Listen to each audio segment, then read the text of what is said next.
Good evening. I'm here with Max George, the first year student of politics, and the Vice President of the University Conservative Society.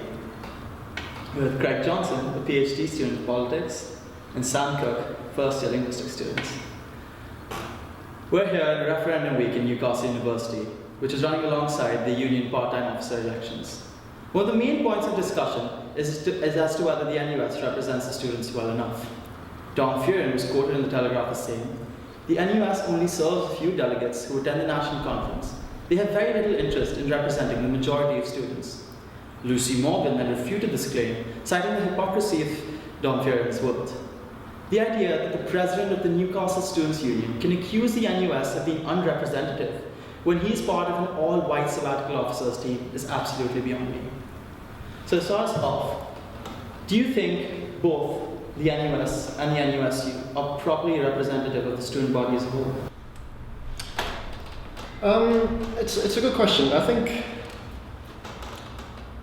to start off with the sort of NUS as a whole, is it representative of the student body? In a sense, of course it isn't, because we have minimal turnout in these sort of elections. A lot of student politics, in a sense of national union student politics, a lot of students simply don't engage with them. Now, whether that's a good or bad thing is another issue.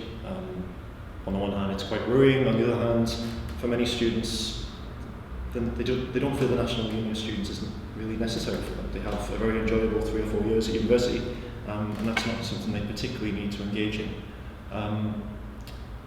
I think there is a danger that the national union students, as for a lot of student bodies like this, can claim to be representative of all students, but actually, in terms of their democratic representation, in terms of certain things in relation to representativeness, in relation to, say, ethnicity or gender or sexuality or anything like that, I think there can often be a problem when it comes to those sort of things. They represent one particular group, that might be white people, maybe white men, or whatever that might be. But I think away from that, the actual work they do often does go unnoticed. I think the work they do, particularly for certain minorities, will often go unnoticed by the vast majority of students, a lot of which hasn't really been discussed yet in this referendum campaign, or any other referendum campaigns that have been going on. So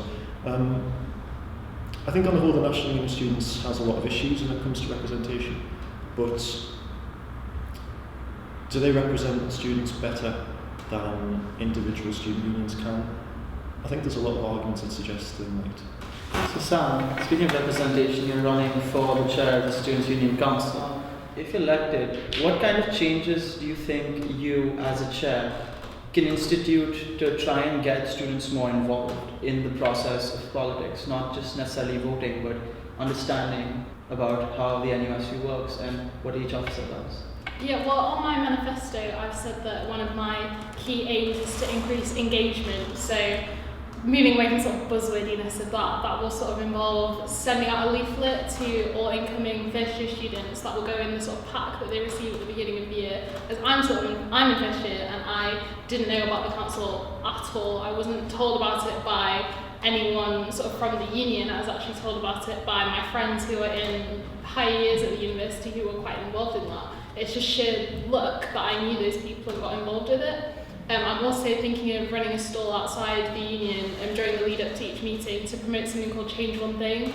That's an initiative that's on the union website where any student can submit a simple idea of how they want to improve student life. So there's one going through to council on Thursday that is about sleep pods. So basically someone wanted there to be more places for people to have a nap. So they just type that in and then someone from the team makes that into a fully fledged motion. And you can also submit motions online now, but it's just the fact is people don't know about it because the information is there, it's on the website, but to get people to go and look at it, that's a completely different thing. And I think the key there is to actually go out, talk to people, put it in that official information that they receive so they'll want to read it rather than just a sort of flyer that they'll get when they're wandering around. So, Max, considering you've been part of the Conservative Society in the university, and you deal with a lot of, broader political issues, do you think that the organizations such as the NUS and the NUSU need to cater to a larger, wider demographic? Because you as a conservative supporter would want to try and engage more people in debate. So do you think that there is a need to approach a larger section of the population?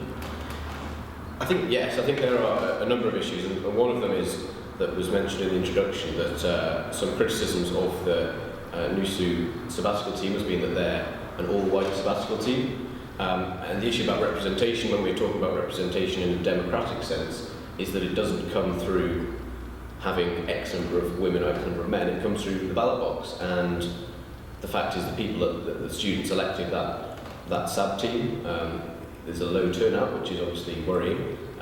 Maybe not so worrying if we think about what they actually have to do, but nonetheless, the representation is the result of the election, and that should stand.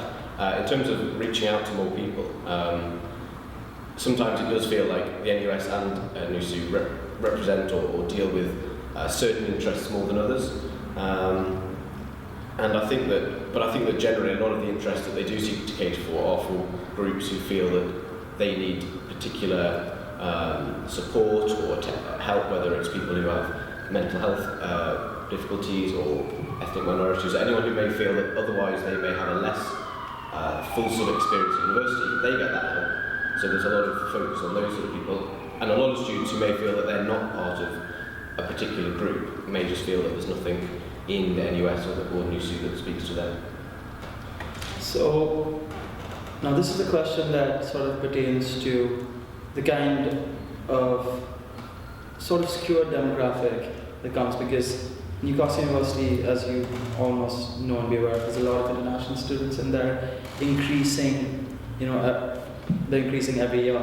Around 50% who was surveyed didn't know what the NUS was. 91% didn't believe or didn't know whether the NUS affected their student life. So do you feel that there's a way that international students need to be approached differently? Because there are going to be a lot of first years incoming who will know about the NUS, who will know about student politics. But do you think there needs to be a different approach for the international students in particular?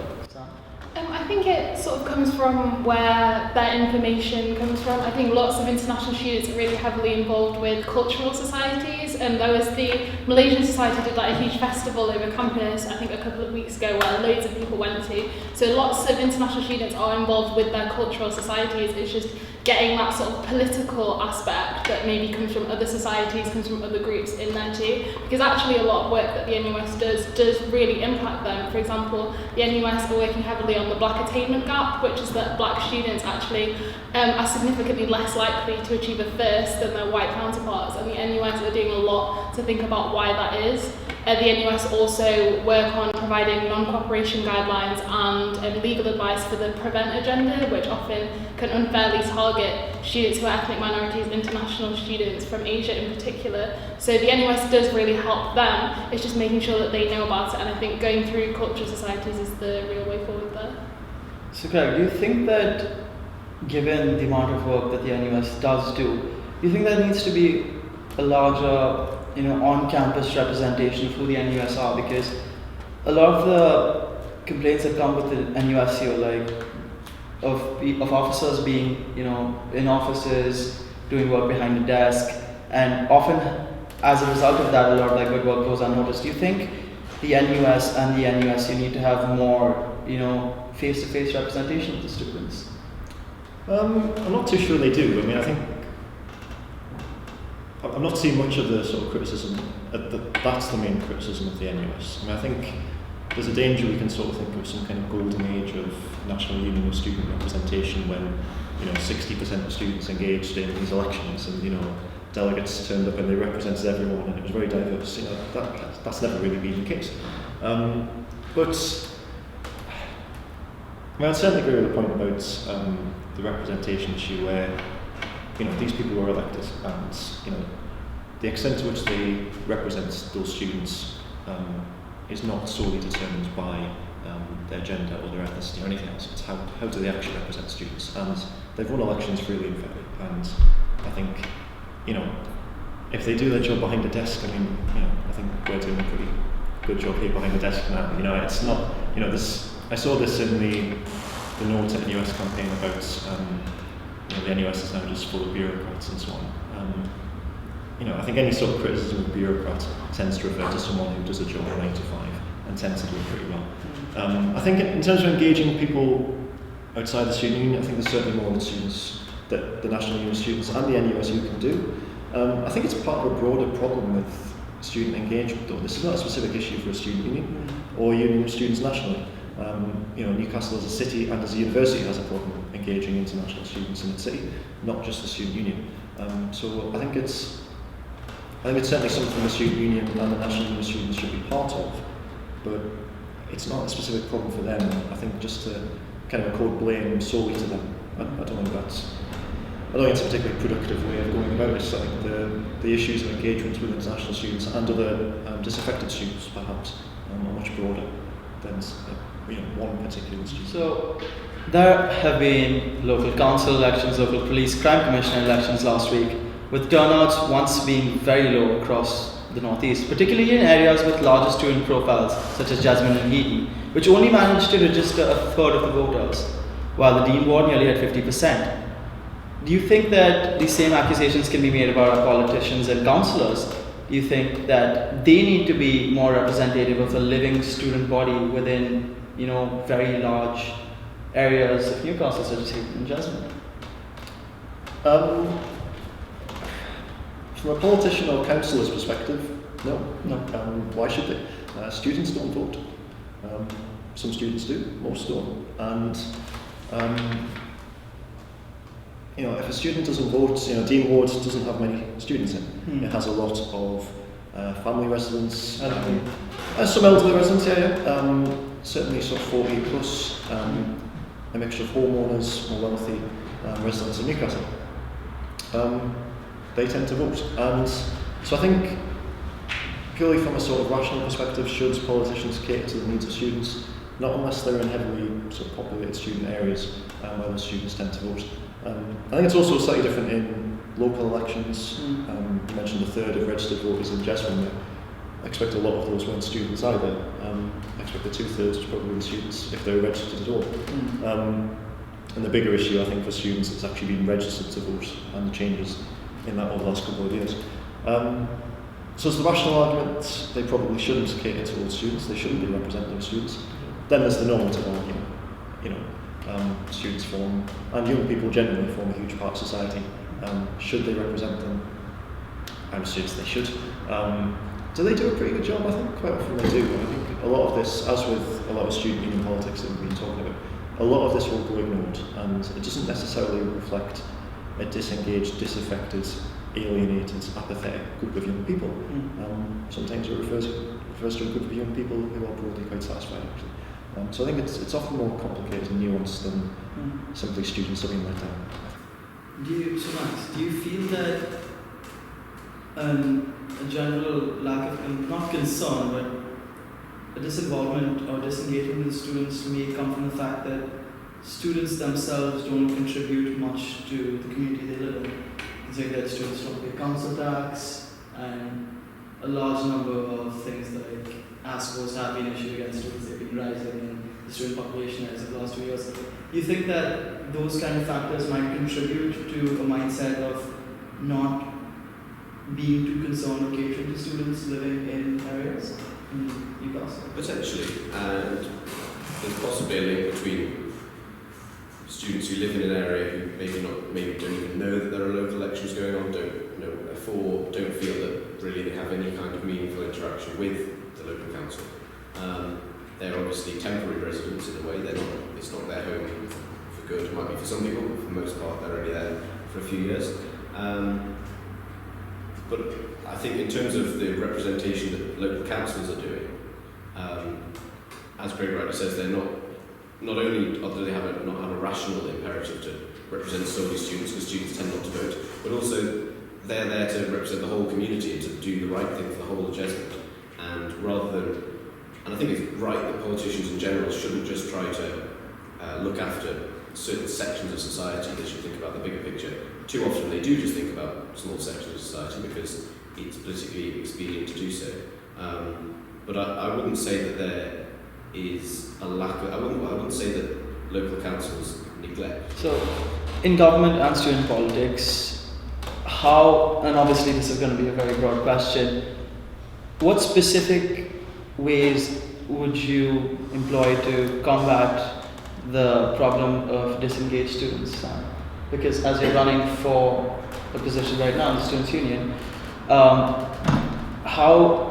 what are some achievable or some realistic ways of getting students more involved, and not just involved in terms of information, but involved in terms of actually taking the information that they're getting and trying to participate in the political process? I think a lot of it doesn't necessarily have to start at university. I think sort of when you come to university, there's a lot of new things happening, you're very busy. I think the best way to start tackling that would be to actually start in college, sixth form, wherever you were when you were just turning 18. And when I was in sixth form, we had the general election. I wasn't old enough to vote in it. My birthday's late to May, so I'm still quite bitter about that. But I think it would be great to see a lot more political education starting in college, especially if you perhaps have a lot more free time. That would be quite a good way to get students out there when they're maybe a bit younger than 18, sort of getting them involved in politics in that way, so that when they are engaged with like their local area, sort of doing something physically, not necessarily like sort of leafleting for a party, but doing something for their local community, they can sort of take that experience with them, take it to university and sort of see how it's affected them there.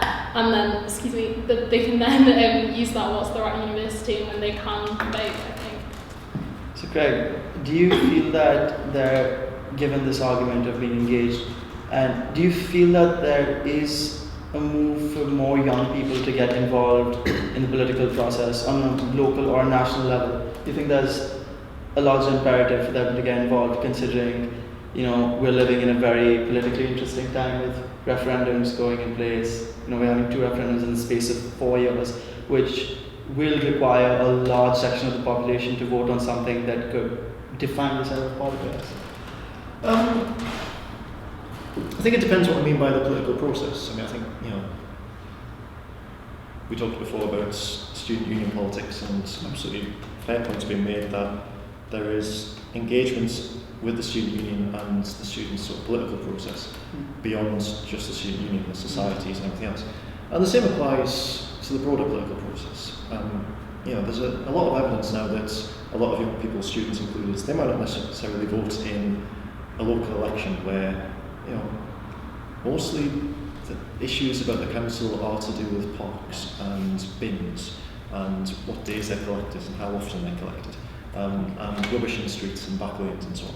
Things that won't directly affect. Yeah, and most wards in Newcastle don't include students. We've got Jesmond, we've got North Jesmond, South Jesmond, North and South Heaton, Wingrove to some extent, and Westgate in the city centre.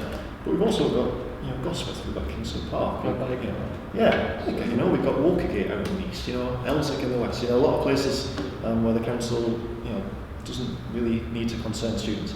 And there's a lot of occasions where if a student attends a protest, or if a student comes along to a discussion, or if a student talks about politics with their family, or they join some sense of an interest group, whatever political opinion that might hold, that's still engagement with the process.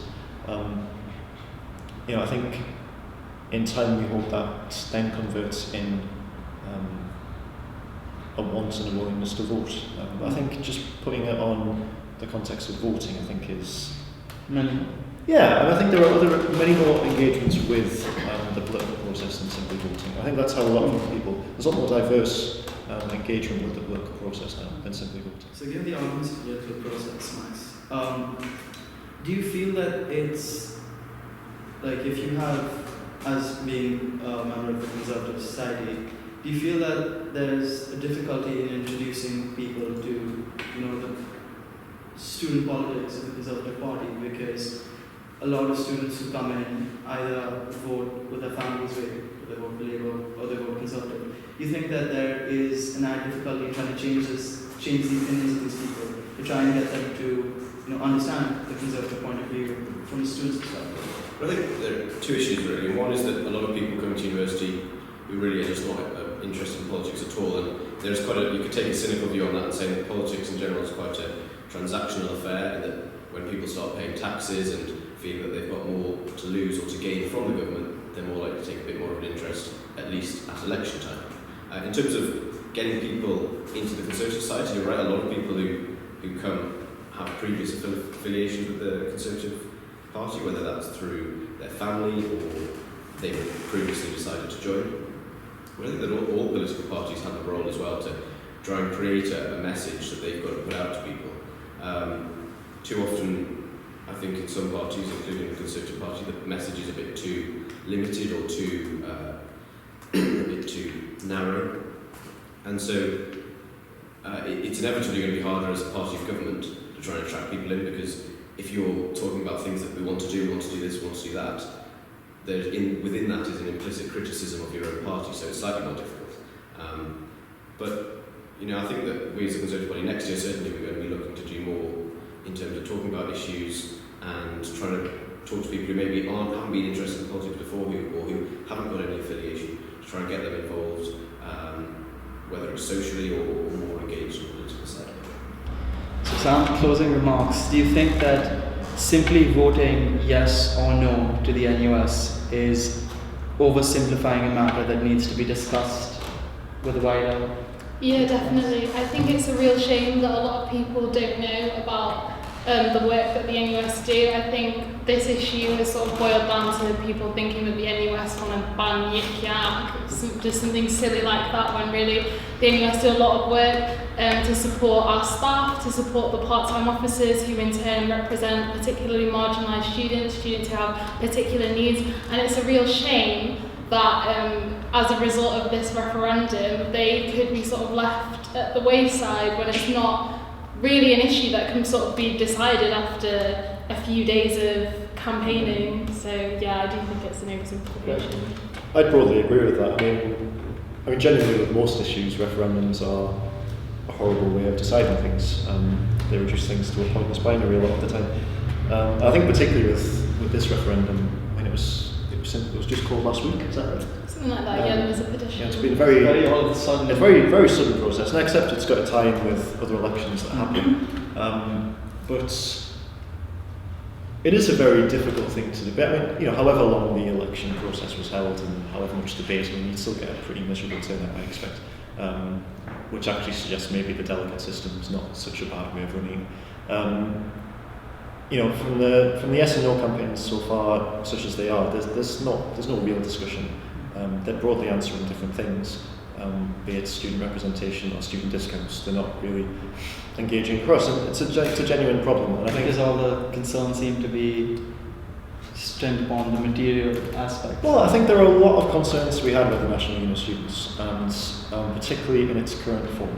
I think the recent elections and the recent debates in the NUS, there's a lot of discussion about what type of people they represent.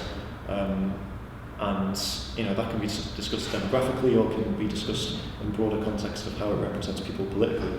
The NUS, to my mind, doesn't really represent Conservative voters, for instance. It doesn't do anything at all for them. In fact, it seems to express surprise when it hears that some students do vote Conservative, actually when a lot of them do. And so I think there's a lot of concerns about the National Union of Students and how they operate, and there's a more recent phenomenon there that's to be questioned. But there's also a lot of good they do that goes unnoticed, and I think this is none of those things are really coming through in this referendum campaign. So whatever the vote is, I don't think it's going to settle it at all in any meaningful way, which is a shame, because it's quite a complex thing and it deserves quite a lot of attention. And I don't think it's going to get that this way. So do you feel that if Newcastle University chooses to stay with the NUS, do you feel that there is going to be a need to change the kind of form in which the students relate to the NUS? I think, if not much is going, if we stay affiliated to the NUS, not much is going to change. A lot of the problems which the Leave campaigners would put forward, they'll obviously still be there. In terms of this relationship between students here and the NUS, it's limited, I think, for most people. I think most people's engagement with it will be via NUS discount cards, to be honest. And the only other engagement will be seeing it in the media for all the sort of ridiculous things that have been going on. And that sort of does sum it all up, really, that we don't really hear much about the NUS until when it comes out with all these ludicrous things that a few individuals were saying. And that's why it's got this quite a bad reputation really now. So I think, people talk about a one member, one vote system. I don't think that would change that much. I think we'll probably see the same kind of people getting elected. So people, whatever sort of system you have, people are only going to engage it if they think there's something in it for them. And the majority just don't think there's anything forward in them. And perhaps that's a little bit sad, but it's also the fact that people aren't going to get involved in the process for normative reasons at the end of the day. They'll get involved if they think there's something in it for them. Right, thank you so much for being part of this session. This has been a very rousing and largely objective debate. So, all of us from the team, thank you and good night.